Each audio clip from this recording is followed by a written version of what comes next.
దాని తర్వాత మనకి సల్ఫర్లో తీసుకుంటే విపరీతమైన సల్ఫర్లో అన్నిటికంటే ఫస్ట్ అండ్ ఫార్మోస్ట్ థింగ్ ఏంటంటే సల్ఫర్లో కనిపించే లక్షణం ఏంటంటే విపరీతమైన దురద.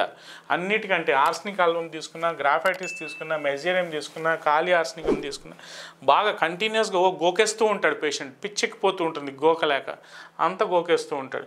దాంతోపాటు స్కేలింగ్ కూడా, అంటే అట్టల్లాగా పొలుసుల్లాగా దీంట్లో కూడా కామన్గా ఈ స్కాల్ప్ సోరియాసిస్లో సల్ఫర్ పేషెంట్స్లో కనిపిస్తూ ఉంటుందండి.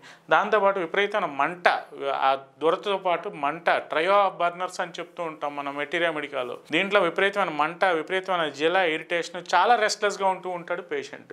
సో ఈ వామ్ కండిషన్స్, కాస్త ఎండలోకి వెళ్ళినా, కాస్త వేడి తగిలినా మళ్ళీ విపరీతంగా గోకేస్తూ ఉంటాడు.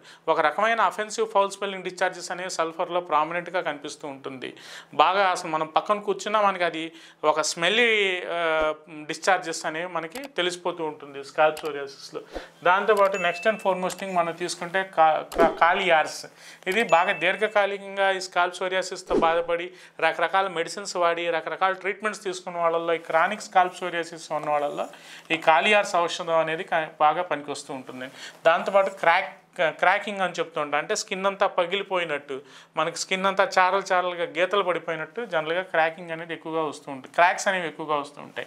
విపరీతమైన డ్రైనెస్, అది ఎంత డ్రైగా ఉంటుందంటే స్కిన్ ఊరిని మనం ఇలా టచ్ అవగానే ఆ పైన క్రాక్ లాగా వచ్చేసి ఆ స్కిన్ అనేది ఊడిపోవటం, పొలుసులుగా ఊడిపోవటం, బాగా విపరీతంగా డ్రైగా ఫీల్ అవుతూ ఉంటాడు, బాగా విపరీతమైన రెస్ట్లెస్గా ఉంటూ ఉంటాడు కాలియార్స్లో. సో ఇట్లాంటి కండిషన్స్లో మనం స్కాల్ప్ సోరియాసిస్లో మెడిసిన్ అడ్మినిస్టర్ చేయడం అనేది జనరల్గా జరుగుతూ ఉంటుందండి. ఇది ఫిజికల్గా కనిపించే లక్షణాలు.